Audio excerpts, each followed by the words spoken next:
اللہ نے اس امت کو یہ شرف بخشا ہے کہ اس نے اپنے علم کی حفاظت کی۔ ہم سے پہلی امتیں، ان کے عوام تو کیا، ان کے علماء نے اپنا دین بیچ دیا۔ اشتروا الضلالۃ بالہدی فما ربحت تجارتهم وما كانوا مہتدین یحرفون الکلم عن مواضعہ۔ علماء نے بیٹھ کے خود اپنی کتاب تبدیل کر دی، اپنے دین کو ایک بک جانے والی چیز بنا دیا،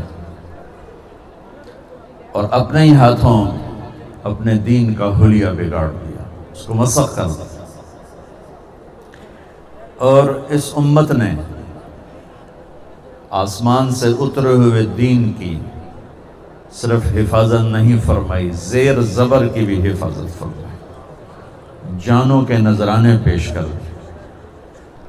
حبیب بن زید کو اللہ کے نبی نے مسلمہ کذاب کو دعوت دینے کے لیے بھیجا، جھوٹا نبی، تو اس نے وہ غصے میں آ گیا، اتشہد ان محمد الرسول اللہ، تو گواہی دیتا ہے محمد اللہ کے رسول ہیں؟ انہوں نے کہا ہاں نعم۔ اتشہد انی رسول اللہ، تو گواہی دیتا ہے میں اللہ کا رسول ہوں؟ فرمایا لا اسمع، مجھے تیری بات سنائی نہیں دی۔ جان بچانے کے لیے کہہ سکتے تھے، باہر جا کے توبہ کر لیتے کہ مجھے تیری بات سنائی نہیں دی۔ ان کا اس کا ایک ہاتھ کاٹ دو، یہاں سے ہاتھ کاٹ دو۔ پھر کہا اتشہد ان محمد رسول اللہ، قال نعم، گواہی دیتے ہو محمد اللہ کا رسول؟ نے کہا اتشہد انی رسول اللہ، گواہی دیتے ہو میں اللہ کا رسول ہوں؟ قال لا اسمع، قال میں سنتا نہیں ہوں۔ کہ دوسرا ہاتھ کاٹ دو، یہاں سے کاٹ دی۔ پھر دہرایا گواہی دیتے ہو رسالت محمد صلی اللہ علیہ وسلم؟ جی، میری رسالت کی گواہی کا مجھے تو سنتا نہیں ہے۔ انہیں ایک پاؤں کاٹ دیا۔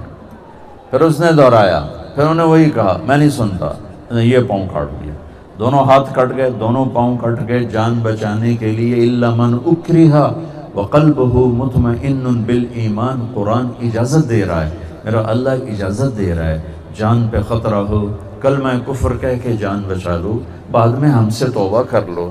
لیکن تاریخ لکھی جا رہی، یہ صحابہ ہیں، انہوں نے آنے والی نسلوں کو دین پہنچانا ہے، لہٰذا انہوں نے بوٹی بوٹی ہونا قبول کیا، لیکن اس آسمانی علم سے ایک سینٹی میٹر نہ ادھر نہ ادھر۔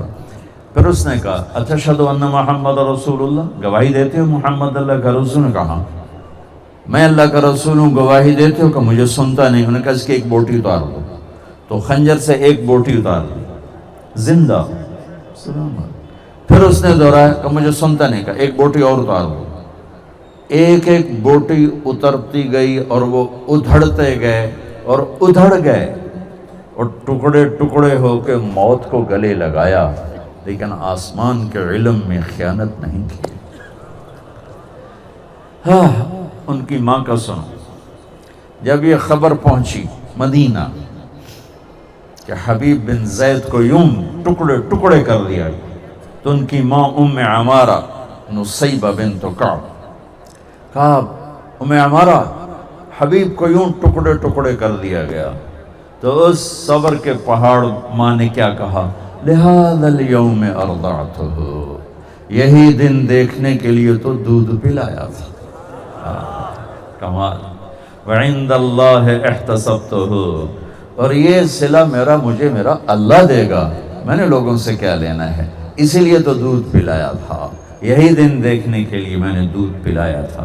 یہ اللہ نے اس امت کو شرف بخشا کہ انہوں نے اللہ کے علم کی حفاظت فرمائی۔ اس کے سوا جتنا علم ہے وہ انسانی تجربات ہیں، مشاہدے ہیں، جھوٹ بھی ہے، صحیح بھی ہے، غلط بھی ہے، اور اللہ تعالیٰ خود فرماتا ہے وَمَا أُوتِيتُم مِّنَ الْعِلْمِ إِلَّا قَلِيلًا، تمہارے پاس علم ہی تھوڑا ہے۔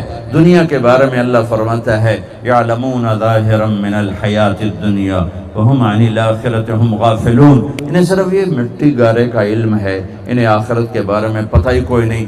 بل ادارک علمہم فی الآخرہ بل ہم فی شک منہا بل ہم منہا عمون، یہ آخرت کے بارے میں جانتے نہیں۔ قل هل عندکم من علم فتخرجوه لنا ان تتبعون الا الظن وان انتم الا تخرصون، جو کچھ تمہارے پاس علم ہے وہ اندازہ، وہ آنکھ نے دیکھا کبھی غلط کبھی ٹھیک، وہ کان نے سنا کبھی غلط کبھی ٹھیک، وہ ہاتھ نے چھوا کبھی غلط کبھی ٹھیک، وہ دماغ نے سوچا کبھی غلط کبھی ٹھیک، وہ زبان نے چکھا کبھی غلط کبھی ٹھیک۔ 5 سینسر، 5 حواس خمسہ سے انسان علم لیتا ہے، وہ خود ہی کمزور ہیں تو آنے والا علم بھی کمزور ہے۔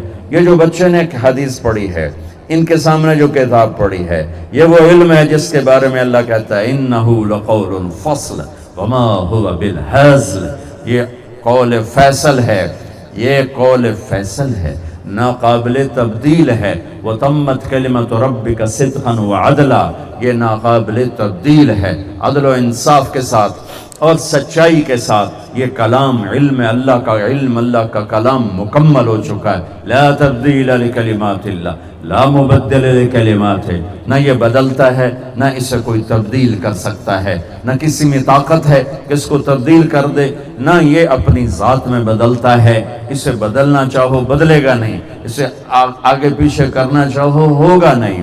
1935 میں جرمنی طاقت میں آیا، ان کے پادریوں نے تورات کو انجیل کو اکٹھا کیا، 70 نسخے پوری دنیا سے جمع ہوئے۔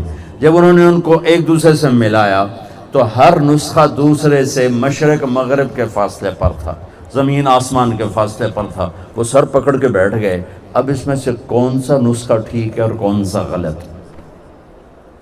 انہوں نے کہا مسلمانوں کا قرآن اکٹھا کرو، وہ بھی ایسا ہی ہوگا۔ ان کے 70 نسخے اور قرآن کے 40,000 نسخے جمع کیے، 40,000۔ اور اس وقت قرآن ایسے پریس نہیں تھے، زیادہ ہاتھوں سے لکھا ہوا قرآن تھا۔ 40,000 قرآنوں کو کئی سال لگا کے ملاتے رہے، کہیں زیر زبر کا فرق بھی نکال نہ سکے۔